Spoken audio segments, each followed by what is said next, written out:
everybody. Welcome to episode 7 of the Cherry and Timber Talk. And as you could have seen from what we've posted on social media, this one is an episode where we speak about a specific team and a 7-year-old drought when it comes to ICC tournaments and ICC titles. No prizes for guessing. Obviously, it is Team India. And we are going to analyze a few games in detail. There were 5 games that we were a part of in ICC tournaments in the last 7 years. So the last ICC trophy that we won was 2013 Champions Trophy under Mahendra Singh Dhoni. And post that, we have reached the knockouts of so many tournaments, ICT tournaments specifically, and we haven't been able to cross the line. So, this episode is about analyzing each game in detail and looking at if there are any common trends or any common sites that come to mind. So, we will start off with, once again, a special guest that we invited, Nishad Pai Vaidya, who was there with us a couple of episodes back. So, Nishad, welcome back to the show. Thank you. Great to be back. And yes, it's a topic that a lot of people have a lot to say about, especially on social media. So let's try to make sense of it today. Yep. So you can start off with the 2014 World T20 finals against Sri Lanka.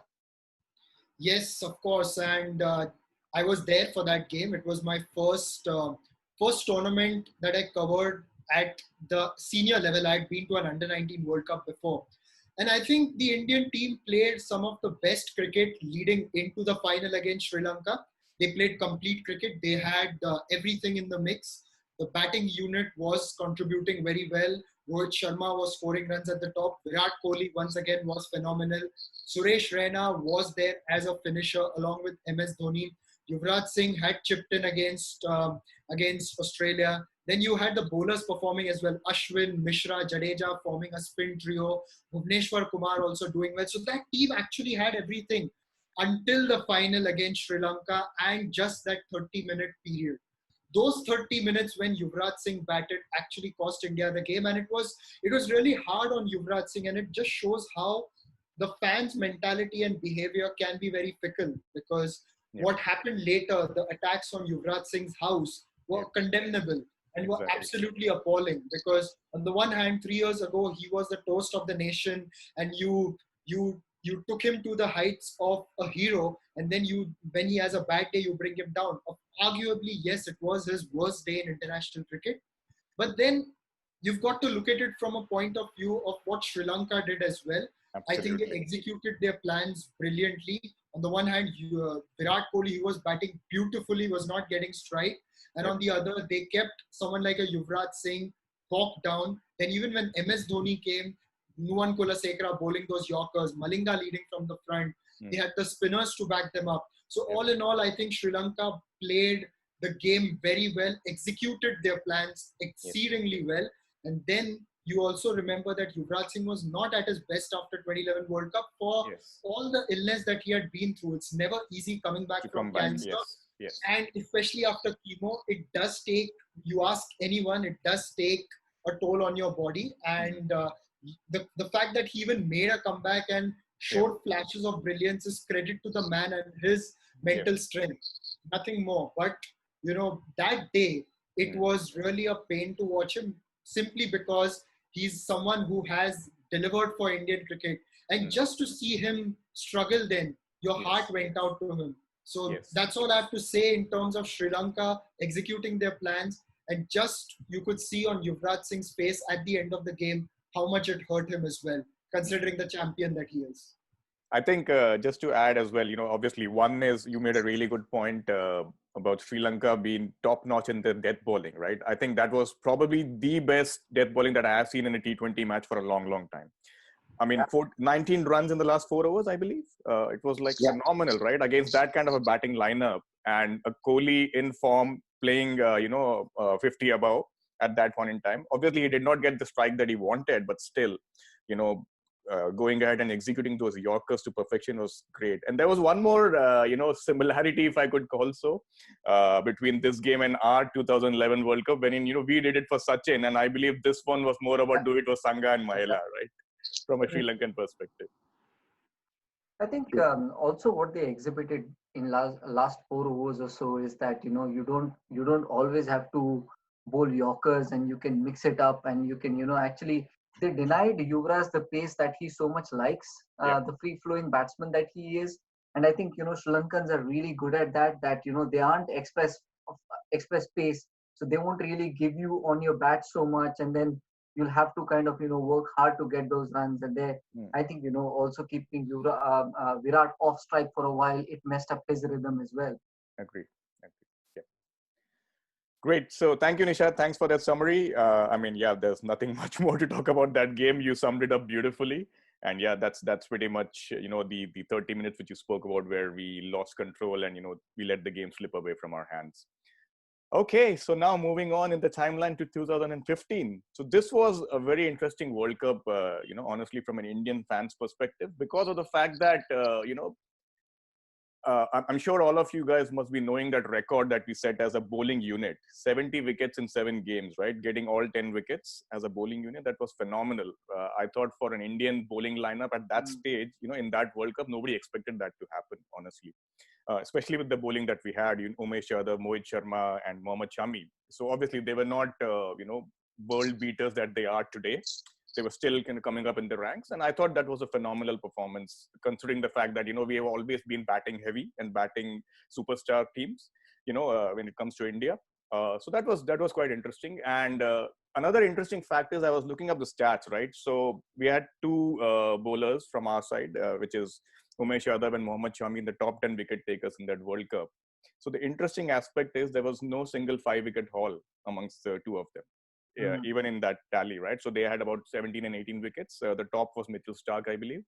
And, so that shows that we bowled well as a team, as a unit. They had 3-wicket and 4-wicket hauls, but not 5-wicket hauls. So which was also interesting that the way we played that tournament, everybody chipped in, from a bowling unit standpoint. So that was quite interesting. Coming to the semifinals, yep, against Australia at home is always going to be a formidable challenge for any team, right? Not leave aside India. So, and that was a time when they were actually peaking, at the right time, Australia as well. And they had a lot of good young players and experienced captain in Michael Clark as well. And obviously it was, Steve Smith once again, who was, the main perpetrator when it came to giving the start that they needed in that semifinal, along with, of course, Aaron Finch, who scored 80 odd runs, 81. Uh, but I believe that, that's not where we lost the game. That was the platform that they laid for the middle order or the lower middle order. But I believe that where we could not capitalize or where we lost the plot is when we could have made a comeback. When we got the wickets of Steve Smith and Aaron Finch, there was a stage when they were 240 odd for 5 wickets. And from there to go to say about that total of 330, that was something which was where I felt was we let them loose, and we kind of allowed the game to drift away. And more than the century that Steve Smith scored, and more than the 80 odd runs with which Aaron Smith scored in that partnership, I believe what hurt us was the cameos in the lower middle order by Watson, Faulkner, and more importantly, Mitchell Johnson, 27 of 9 balls. That was the game-changing innings for me, I believe. If those 20 to 30 odd runs could have been controlled towards the lower order, towards the end, I think even a 290 or a 300 would have been a fair chase, given the batting that we had. And we also got a good start in that game, I believe, with Shikhar Dhawan and Rohit Sharma. So it's just that we could not capture those specific moments where we could have changed the momentum and got the game back into our hands. So that's something which I felt that was was something which kind of cost us the game. Not the batting, not the the initial part where they kind of dominated us, but the lower part of the game wherein the death overs from over number 42 or 42 to 50 when Australia were batting. Yep. So that's it from me. I think we also lost a couple of wickets together, like Rohit Sharma and Virat Kohli. Right.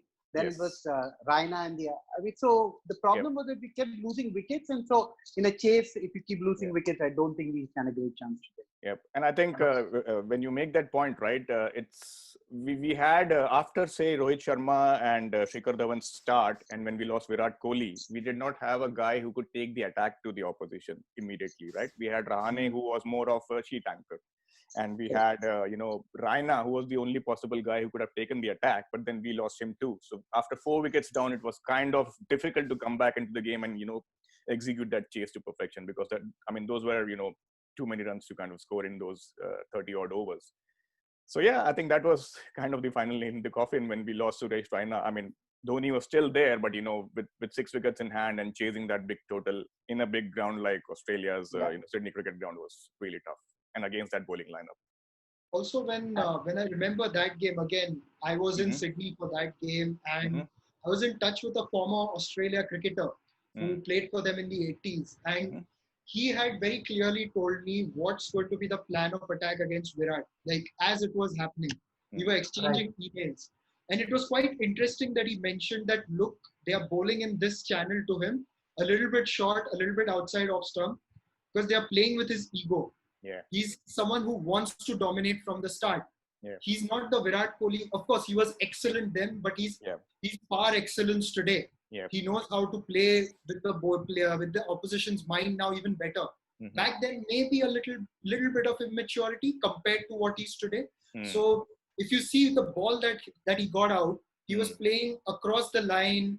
Yeah. Obviously, it was short and wide outside, a little bit outside off stump, trying to pull it through the onside. Yeah. So this Australian cricketer had told me that is what's going to happen. He had told me he's going to try and pull something from outside off stump, and that's how he's going to get out. So they executed the plan very well, and I think that was an Australian team that was really good.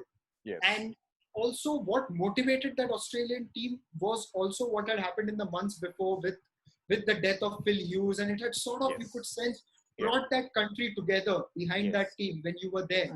You could just sense it, on that tour, that this country was together behind this Australian team. And yes, kudos to them that they won that game. But I was also quite happy with the way India performed, especially the bowlers.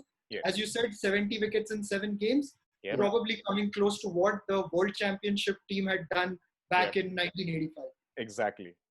Yeah. So that was, I mean, a unique record to be a part of, right? I mean, as an Indian cricket fan, amazing. Awesome. So Yogesh, over to you. 2016, Wankhede, Mumbai, a heartbreak against the Windies.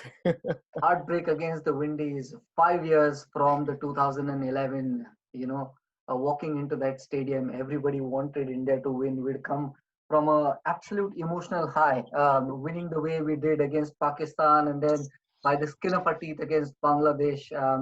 The entire country egging Virat Kohli on, batting phenomenally all through. Um, he, he, he got runs and how he got them, right? The way we won against Australia, the Pakistan, and all of that. And here we were at Wankhede against the West Indies team. We all know West Indies is a dangerous unit, not on a given day, but just as a T20 side, phenomenal. And if you look at how we played that game and how West Indies played that game, it will tell you two shades of how a T20 game can be won. Look at India, 192 runs in 20 overs. We lost only 2 wickets. We got almost a perfect start with Rohit Sharma and Rahane giving us a solid sort of opening, and then capitalized on top by Virat Kohli. Virat Kohli obviously ran phenomenal doubles all through in company of Mahendra Singh Dhoni. Nowhere would you have thought that this total was actually not on or not on, right? But in the middle of the innings, Darren Sammy actually told his boys, maybe they're 10 runs short. And only a West Indies team can actually think like that. Why do I say it? Because all through that, through those 20 overs, India had only played 26 dots. We'd got 21 doubles. So, every opportunity, Wankhede is not a large ground. So then to be able to picture where the gaps are, to definitely hit into those gaps and run doubles, incredible by Virat Kohli and Mahendra Singh Dhoni. But look at how many boundaries Virat got in those 20 overs. He got 12 boundaries, of which 11 were fours and there was 1 6. Now let me turn it around and say, what did West Indies do when they came into bat? We know what Lendl Simmons did. He got 12 boundaries as well. But of the 12 boundaries, he had 5 sixes and 7 fours, and you'd see the difference in power hitting. So at one end was absolute efficient German class efficiency that got us 192 runs. On other end was absolutely explosive batting on a short ground like Wankhede when the ball was skidding and there was dew. West Indies knew exactly what to do. They lost 3 wickets. There were obviously talks around the 2 no balls that cost us the game, or there was 1 catch on the boundary that wasn't quite to be, etc. All. But one thing you can't argue against is the phenomenal power hitting that West Indies had and the depth which was they batted. Yeah. If you You wanted remember, to say something? Yogesh, if you remember, it was the same ground in the same tournament where 230 were chased. You remember in the Yeah. England South Africa game. So Yes. that tells you about, no matter how much you score at Wankhede, One KD, and it's then never enough. the other thing is we batted first and West Indies won the toss. It was fifth toss in a row that Darren Sammy won, and he Yes. put into bat joyfully. The match started half an hour early. That meant India had no advantage whatsoever of the dew, and Yeah. when West Indies came into bat, voila, there they were. Now, how does this really impact? You'd see Badri when he opened the bowling. He gave 26 runs in his 4 overs. Contrast that to the Indian spinners when Jadeja came into bowl and when Ashwin came into bowl. Hmm. Jadeja gave away 48 in his 4, Ashwin gave away 20 in his 2. And Hmm. you'd see that, that difference, the contrast, you'd see the impact of the dew that had on two Yep. different sides of the innings. So, Absolutely. at one end, you can argue that India was up against it right from the moment we lost the toss, even if we did our best to get the runs, as many as we could. But on the day, West Indies were just phenomenal. Um, they won with a couple of balls remaining, but also remember they won with people like Sammy back in the dugout, Yes. and Bradford back in the dugout, and we know what Bradford did in that 2016 final. So, well, I think it did India do anything wrong in that match? You can obviously argue that what if those two no balls weren't quite no balls? Hmm. But Ashwin, prior to that, has never bowled a no ball. So can you really Yes. tell when a bowler will end up bowling a no ball? And what are Hmm. the odds that the no ball that you bowl will give you a wicket off the batsman who will go on to win the match? But Exactly. that's the game of cricket for I you. think, Or hindsight gives you. uncertainties, Yeah, hindsight is always a beautiful thing, all right? of that, So, all of that, all of that. yeah. There are always quirks, and then when you Yeah. look at the scorecards and when you look Hmm. at the results, and when you actually look at everything else that happened around that game, you get slight sense that on the day it wasn't that we played bad. It was a great West Indies Hmm. performance, and there was a bit of elements also, Yes. I think they were deserving winners, if I could say so. Yeah. undoubtedly. And just as I like to describe that game is that India prepared for Gale, but Johnson Charles and Lendl Simmons were out of syllabus. Yes. But it shouldn't have been because Simmons actually Yeah. had done quite well for the Mumbai Mumbai Indians and Indians, exactly. lost that Yeah. round in and out. Yeah. Also, also I think even Rahane's innings could have been a little faster, Hmm. possibly, Yeah. Yes. right? And Yeah. maybe they could have still played with Shikhar Dhawan because even Correct. though Dhawan had not delivered in the World T20, he Yep. was the opener who was doing well leading up to the World T20.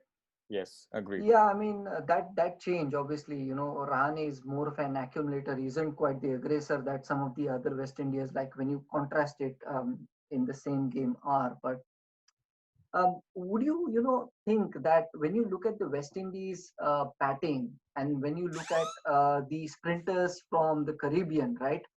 There is similarity that athletically they're so powerful in short bursts that whenever you're going to pit them in a shorter format, they're actually going to come up trump. And then when you look at the Indian style, which isn't so power oriented, but it's more athleticism plus long term stamina based, right? And those are slightly different styles of play. And you'd see that as the formats vary, you'd see different teams having a slightly edge because of how their fundamental characteristics are. Hmm. That is true. In fact, it's quite interesting. I should tell you that a leading West Indian cricketer told me, and he said that I don't have to go to the gym Correct. because and if he takes his shirt off, you can see that he's quite chiseled. He's got his Oh, abs they in. are He Yeah. does. He said I don't have to go to the gym, and even if I the do, lifestyle.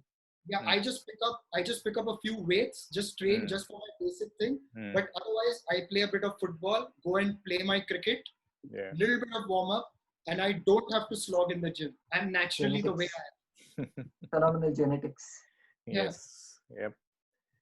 Awesome. So next going forward is 2017. Mahesh, you have got the wonderful job of describing the India versus Pakistan final at the Champions Trophy in the UK. Go ahead. This would probably be the saddest moment in Indian cricket. I mean, I'm sure that all the fans at the Oval would have been thoroughly disappointed as they would have walked back to their hotels. Hmm. See, the beauty of an India-Pakistan match is before the match, there are a lot of talks as to which is the favorite team, who's going to perform. Okay, the odds are 50, 65, 35, 70, 30. But the moment the players step into the ground, my belief is that it is a 50-50 game. Whether it is the pressure that gets into the players or what. So irrespective of what would have happened in the recent past, it's still a 50-50 game in an India-Pakistan encounter. And that's exactly what happened in the Champions Trophy final. India had incidentally beaten Pakistan by 124 runs in the Yes. group stage. I mean, it couldn't have got more convincing than that. Okay. But come the finals, India won the toss and decided to put Pakistan to bat. Now that is something that was debated a hell of a lot after the match was over, because people believed that it was a big match, it was the finals, it was against arch rivals Pakistan.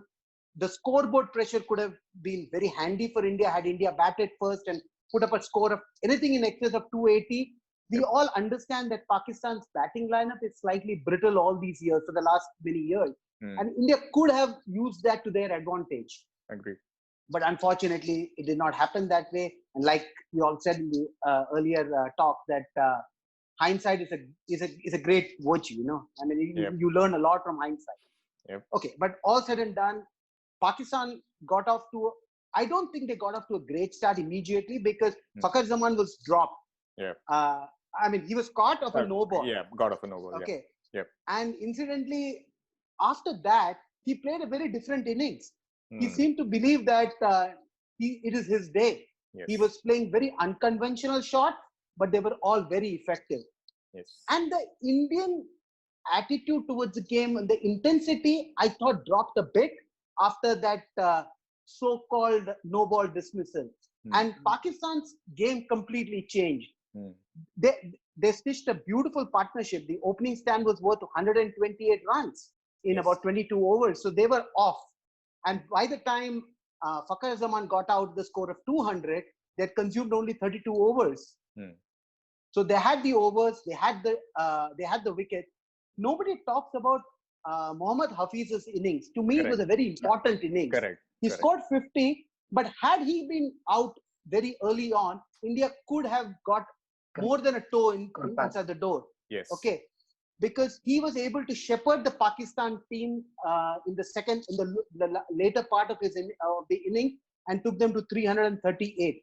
Once they reached 338, it required a brilliant start from India to challenge that total, you know. And Mohammad Amir, I thought, bowled a brilliant spell there. I mean, he just broke the back of India. By the third over, I think India had already given up. We were 6 for 2 with 2 of our stars back in the pavilion. And in fact, he should have got Virat Kohli out the previous ball. So basically, he got Virat Kohli out twice, to be honest. And then Shikhar Dhawan got out at 33. And then, you know, maybe the heroics of Hardik Pandya. It was more of entertainment than hope, according to me, because it was a lost battle. And I thought that if I have to conclude in one word, I think Pakistan was hungrier than India to win that match. And I think India lost intensity somewhere in the middle overs. And from then on, they did not really come. It was a real painful day, but then that's cricket for you. No wonder they call it Mercurial Pakistan, right? They turn up on on what side of the bed, and what kind of mood they are in on what particular day. That's how they are, right?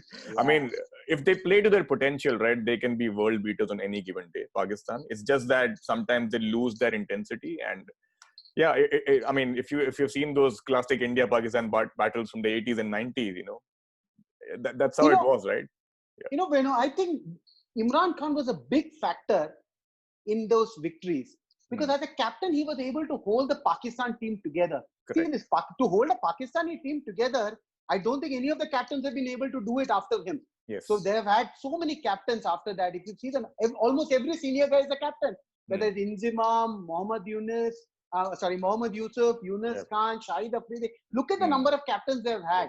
Because nobody is able to command respect and get the team together like Imran did. Imran was able to hold that team, despite the fact that he had Javed Miandar to contend with. which Yes. itself was a big challenge for him. Yes. I mean, he was a strong personality for sure. And I think after that, I think maybe barring a Wazim or a Wakar, we didn't have those strong personalities to kind of, hold the team together. Inzi was a guy who had A docile guy. but he was kind of in his own zone and, But they did have considerable success under Inzi as well as captain, I believe. So that was probably the last time when they had a stable captain, for a long, long time. He had a good run, I think. Yep. Coming back to the game, coming back to the 2017 game, and Mahesh, you said, Pakistan's probably hungrier of the two teams. My question to you is India to blame for that, considering we never let them win in the World Cup games? Okay, that's a very good point. Yogesh, if you see at the World Cup records that we've had, we have always batted first, except for the 2003 World Cup match against Pakistan. See, because there is a lot of pressure. Let's agree to that. Okay, whether it's 92, 96, 99, 2011, 2015, 2019, all these matches we have set a score. It's only in 2003. Okay, that was a brilliant inning by Sachin Tendulkar that took away the game. That's a different thing. But every single time, India has batted first, put up a score, and then put Pakistan under pressure. Despite the fact that Pakistan's batting in those days were pretty good. If you look at the 1999 World Cup team, it was pretty good. Even the 1996 team, that was very good. So, that scoreboard pressure in an India-Pakistan match, I think it's a big issue. It's a big factor, I think. Can I ask a slightly controversial question then? Please. Is Kohli's captaincy slightly more brittle than the batsmanship of Kohli? Kohli as a batsman, according to me, is a far better. He's better as a batsman than as a captain. If that answers your question. Well, having covered many of these India-Pakistan games in the recent past, especially in World Cups and with the Champions Trophy, I was there for that game. And what really strikes me, what I must say, is the hungrier aspect. What I've been able to perceive is that India have now, over the years, learned to take it as any other game. In the way they talk, in the way they do everything around that game. Pakistan make it very obvious that they have the pressure. Yes. I'll give you an example from the last year's World Cup. Virat Kohli comes to the press conference. The press conference is like any other, although there is a lot of attendance, treats it as if it's any other game, goes. Mickey Arthur comes in, starts by saying it's like any other game, and then says that I've told the boys that tomorrow one of you has the opportunity to be a hero. There he goes. That's a great point, Nishad. Yep. And I think you have let a trade secret out for the next Pakistan coach and captain. Yeah, awesome. Cool. So that was wonderful. Now coming back to the latest heartbreak from last year. As we all know, the 2019 World Cup, the semi-finals once again against New Zealand. And, coming to this game, I believe, what I've noticed is many a times, when we have played these games, we are facing the so-called underdogs all the time. And, we are beaten by teams which we generally would, like to believe that we could roll over any day, right? But I believe 2016, which Yogesh spoke about, West Indies and this New Zealand team, they call them dark horses or underdogs, but I thought that they definitely had the capability to roll over any team on their given day. Especially the way they play as a team together. New Zealand has always been a thorn in the flesh for India, I believe.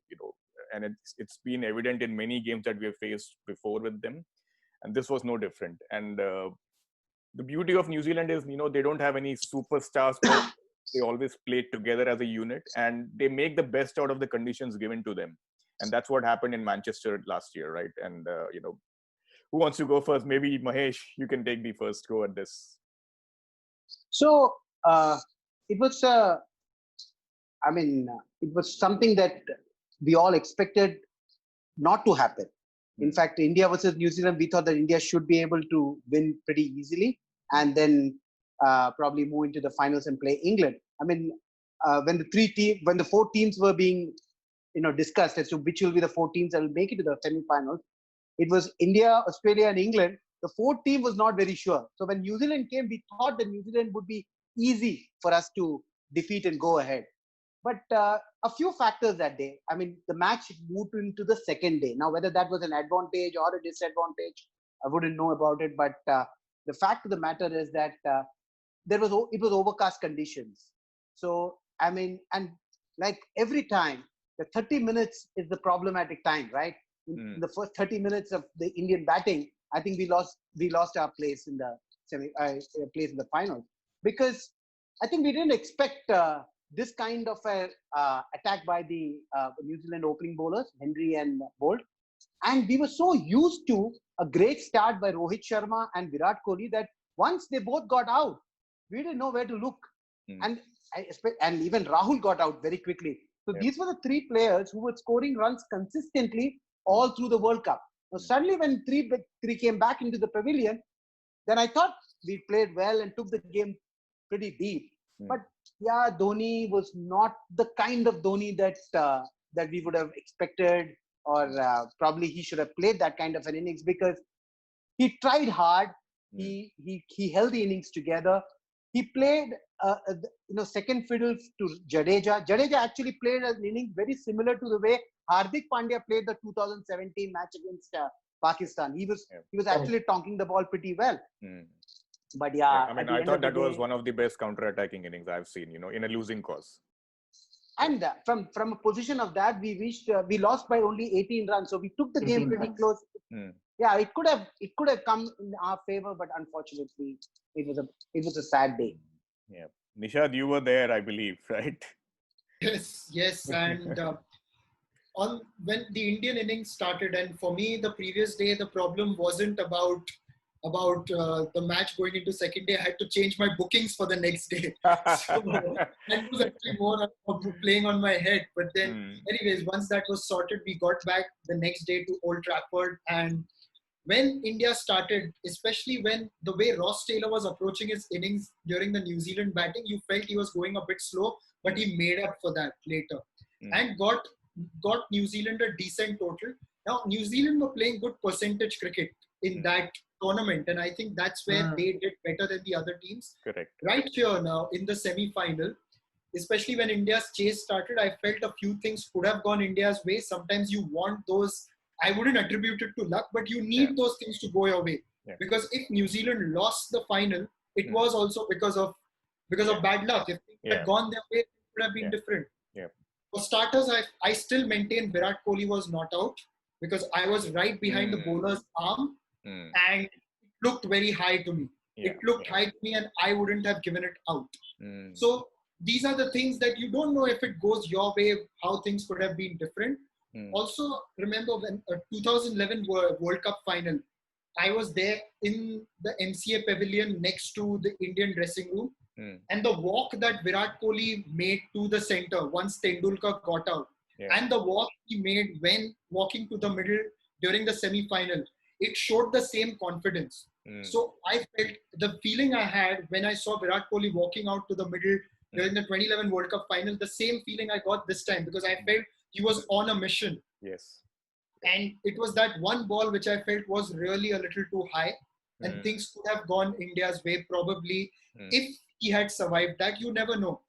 And again, with MS Dhoni not being the MS Dhoni that we knew earlier, took the attack to the end. And I think he always had the formula that take it to the end, and then we'll see. Even when he got that 6 in the penultimate over, you felt possibly, what if he gets 1 or 2 more? With Dhoni, you can never rule it out. But again, it was a bit too much, possibly leaving a little too late for that. Jadeja was brilliant again on that day. So yes, India lost those critical moments, I felt, and that's when New Zealand capitalized. But full credit to New Zealand, I think, and even the way they played in the final and the way they conducted themselves throughout the tournament. Oh, yes. I think that's why I said, right, when you say percentage cricket, they know how to utilize their resources and how do we play to the conditions given to them, right? So that was phenomenal, the way they played. And with regards to MS Dhoni, I think that's the challenge with that approach, right? When it comes off, it looks brilliant. It looks like a master stroke, but when it doesn't come off, there's always questions being raised about, could he have attacked earlier? Could he have done this, differently? So that's the, give and take of the approach which Dhoni has. Yogesh, what's He, your assessment? So my assessment on this, it exposed the most inconvenient truth of the Indian team going into that tournament, and which Number is four. not having a number four who was settled and who could actually steer the ship. Because number four is the bedrock of any solid batting ODI. lineup, Yep. Yep. and number four uh, was our weakest spot. And from Vijay Shankar to Rishabh Pant to getting Dinesh Karthik actually playing in those spots. Some crunch games, it was a high risk proposition. And knowing that Dhoni was running on slightly aging legs, so to speak, right? We always knew that if the top couldn't do it, the middle and the lower part of the innings was going to struggle, and that's what exactly happened in that. And probably New Zealand were the kind of attack to expose that better than some of the other teams would have done in that tournament. And I think come the big games, and you see the contest actually, taking the pitch. So for instance, Kohli versus Bolt, I heard Nishad say what he had to. So Bolt won on the day, right? And like when it comes to these big games, you want your big players to actually, raise your game and actually bowl that one ball that will give you a sort of extra inch. Yep. And New Zealand had that on that day, and they also managed to kind of keep that middle order quite to a large extent, only until Jadeja came and did what he did. I think also credit to the fact the way their spinners bowled. In fact, Santner, he got two crucial wickets in Pant and Pandya, who could have turned the game around with attacking cricket, right? And having, Indians being, dominating against spin, right? And that could be a moment which kind of changed the game completely once again, right? In that middle period when Pant and Pandya were kind of forging a partnership. But yeah, that shot which he played to deep mid wicket and right into his hands, and that's something which again questions his temperament, and people started getting their knives out, right? That why did he play that shot? So yeah, but I think credit to Santner, right? I mean, he bowled to his field and he knew what he was doing. Maybe for one of our future shows, this myth about Indians being great against spin bowling, and how often have we actually been exposed on that front as well. Agree. Yeah, over the last few years, I definitely agree that that's been a thorn in our flesh, especially on overseas tours as well, not just in India. Moeen Ali, if I could think of, he's been always around when it comes to picking Indian wickets. Yeah, I think that's for one of our future shows. But yeah, overall, if you see that, that's a game we should have won. Like Nishad said rightly, few things did not go our way. Maybe like even Mahesh mentioned that, the game moving into the second day, that could be a disadvantage as well, because, conditions were totally different. And the most important part is not just the conditions, the momentum that the team has going into a day. Sometimes you might lose that momentum going into a next day. That's the same for New Zealand as well. Agree. Yeah. So you can't change much, but it's just that, sometimes it becomes a factor when in terms of which team is batting first. And, and India had them on a tight leash on that given day. So yeah, so that was a bit of a disadvantage, but yeah, you can't complain, right? When you're playing, you have to play the conditions, you have to play what's in front of you. So everything, and it's a World Cup semi-final, so no complaints, no excuses. I think we were beaten fair and square. Yeah, of course. Yep. Yeah, but I also do agree with Nishad when it comes to that LBW decision. Yeah, I think the umpire's call part is a bit, 50-50. And I feel that, it's either out or not out. When it comes to umpire calls, I understand why the ICC put that thing into the, mix when it comes to giving that leeway or giving that space to the umpires to make mistakes. But the point is when you have technology, it should be able to give you a fair assessment. In binary terms, whether it's 0 or 1, sometimes that kind of ambiguity leaves fans in disarray, and that gives a kind of a negative outlook to the entire decision making thing. Yeah, it's funny you mentioned this, because if you now remember the game that I spoke of, 2016 semi-finals, and Lendl Simmons had cut the ball and Bumrah had caught it off Ashwin, and by the time Simmons was already on the boundary, crossing into the pavilion, when they declared that ball as a no ball. And if you zoom it in, you'd see Ashwin's leg was just above the line in that case, So when we say technology and games of margins, right? There are times when things could work in a certain team's favor, and things would sometimes work in other teams' favor. But I think with technology, that's where we are really. Yeah, yeah. And the funny part is, with these no ball calls, the benefit of doubt goes to the bowler, contrary to what happens with the batsman when it comes to other Mm. decisions. So that's quite Mm. interesting. I think that's a good debate to have. DRS, maybe in one of our next programs. So I think so. I found two common factors in our analysis of all these games. One is Nishad Vaidya being there on the ground. So I think we need to write to the BCCI not to allow him to any knockout games. No, 2016, I wasn't there. Okay. But if you want to say, if I have to argue my case, 2011 World Cup final, I was there. Okay. Oh, that's a great I take. hand it to you. Yeah, I hand it to you, Nishad. Okay, cool. So I think the other part is, contrary to what people say of crumbling under pressure, I don't think, India has that quality of crumbling under pressure all the time. It's just that we were not being able to, get over a few, or win over those few moments that we had. And that's where we'll let the game slip away, because contrary to other teams, and I don't want to name anybody here, a lot of these teams have succumbed under pressure. We famously call them chokers or whatever. I don't agree with that tag. It's just a matter of the individual being in the middle at that point in time. We can't hand over that tag to a team per se. Yeah, there are trends which happen with specific teams, but then I don't think India had that issue in all these games, right? It's not that we went to the last over and we lost there at the last ball, or we had a run out, or we had some kind of a brain fade or something like that, right? So it's just a matter of maintaining that momentum and that aggression. And somewhere I feel that since we do so well in the league stages, there could be a possible chance of a burnout, or some kind of what they call it, peaking too early kind of a syndrome. And so that kind of maybe kills the momentum. I don't know, the law of averages catches up. I don't know what to say about that. Also the other thing is, as much as we regret losing these big matches, right? We don't focus on the other teams to Correct. actually see, Correct. if they've raised their game, it's not Exactly. always about us, right? It's Yes. a contest, two teams going Yes. into Yes. playing that game. And we saw in the case of West Indies, Yep. did we play badly in the first innings? We didn't. Couple of incidents here and there, maybe. Yep. Okay. Yep. But then on the day, West Yep. Indies were punching really, really strongly. About their weight. Yep. Agreed. Not about their weight, but I just think, punching strongly, right? West Yep. Indies Yep. is always like a force to reckon with.